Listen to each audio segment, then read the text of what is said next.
أهلا بيكم. معاكم أمير أسعد من قناة ديكور ورسم. النهاردة معانا حائط صغير فيه بابين، يعني مفهوش مساحة.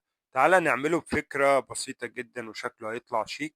أول حاجة بنبدأ نخطط أماكن شرايح الستيل، وزي ما حضراتكم شايفين بتخطط الأول عشان لو في أي تعديل بتعمله قبل ما تشتغل.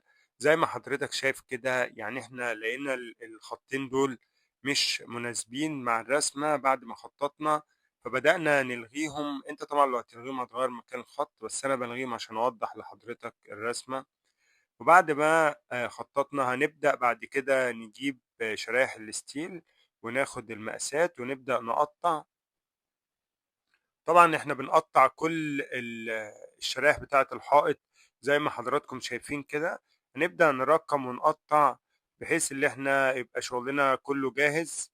بنبدأ كل شريحة بنقطعها وبنظبط الحرف بتاعها سواء مايل فوق او لتحت، وبنبدأ نرقمها زي ما حضرتك شايف كده. بعد كده بنجيب السيليكون العظم التركي وبنبدأ نحط على ظهر الشرايح زي ما حضراتكم شايفين كده. بنبدأ نمشي شكل زجزاج.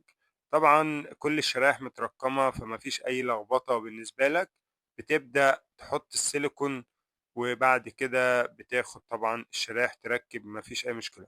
مهم جدا ان انت تجيب سيليكون عظم تركي، لان ده اقوى حاجة لشرايح الستيل.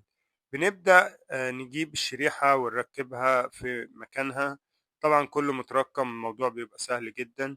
طبعا انت بتزود الشريحة كام ملي بحيث انت لما تيجي تركب الشريحة التانية بتدخلها تحت الشريحة التانية زي ما حضرتك شايف كده، ما بيبقاش في اي فاصل. بتبدأ تثبت وتضغط كويس جدا. طبعا حائط زي كده ما ينفعش تجيب له شرايح ستيل 3 سنتي، الحائط مش كبير، فانت بتجيب له ال 2 سنتي وبيكون شكله مناسب جدا.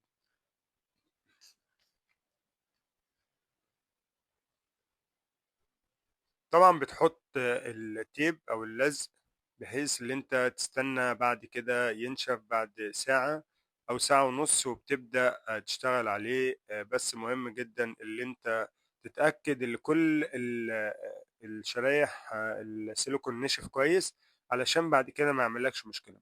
طبعا الشرايح الطويلة بتعدي 2 44 سنتي، فانت بتعمل لها وصلة لان الشرايح دي بتيجي 2 44. زي ما حضرتك شايف كده بتبدأ تشيل كل اللزق بعد ما السيليكون نشف. هنا بنجيب معجون الحوائط وبنبدأ ندفن الشرايح. مهم اللي انت تدفن الشرايح بيبقى شكلها افضل ومش بتأثر، اللي هي ممكن تعور طفل او حاجة. لما بتدفن كده شكلها بيبقى شيك. وطبعا الحرف بتاع شرايح الستيل مش بيضر حد. بس يعني مهم اللي انت تسحبها اكتر من سكينة علشان شكلها يبقى كويس. يعني انت بتدي السكينة الاول. طبعا لو الحائط مش مظبوط بتسحب الحائط كله، لو الحائط عندك زي كده مظبوط بتبدأ تسحب حوالين الشرايح بس. زي ما حضراتكم شايفين احنا مشينا كده يعتبر على كل الحروف يمين وشمال بتاعة شرايح الستيل وبدأنا ندفن. بنسيبها طبعا تنشف مش أقل من ساعتين، وبنبدأ نسحب سكينة تانية بحيث اللي الشريحة يعتبر تختفي الحرف بتاعها وتبقى جوه الحائط زي ما حضراتكم شايفين كده. طبعا لو انت عندك الحائط مش مظبوط تبقى السكينة التانية دي بتسحب الحائط كله. ده طبعا معجون حوائط، يعني اي معجون حوائط عندك يكون قوي بتشتغل منه زي اونشيلد او اكريليك 900. والسكينة التانية مش بتفرق، لو دايتون مفيش اي مشكلة، اللي هي معجونة ضعيفة شوية.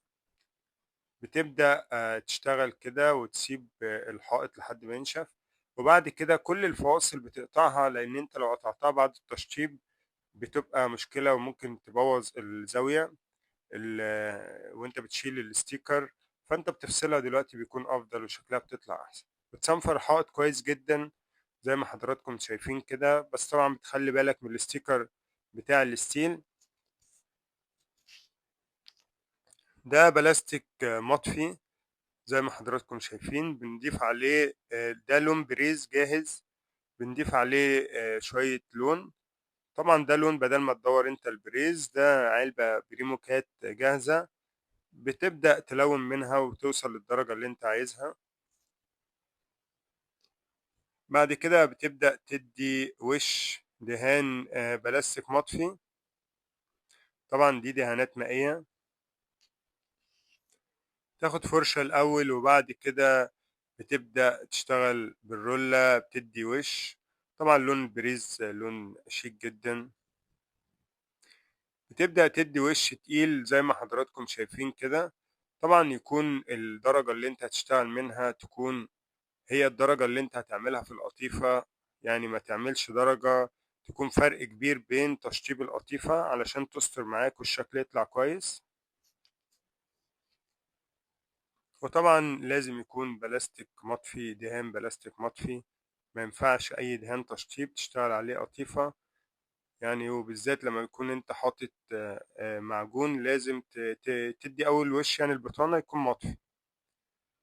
زي ما حضراتكم شايفين احنا كده دهنا اللون، بنسيبه ينشف، بنجيب القطيفة.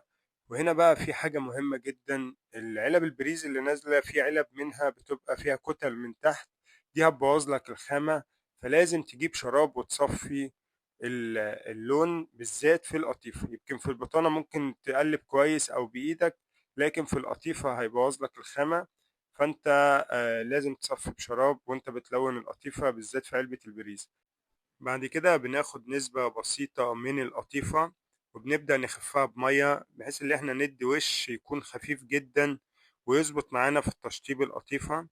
احنا طبعا بناخد نسبة مش كبيرة من القطيفة وبنضيف عليها نسبة كبيرة من المية زي ما حضراتكم شفتوا كده، وش خفيف علشان لما اجي اعمل القطيفة بالنسبة لي يكون الأرضية بتاعتها نفس الخامة.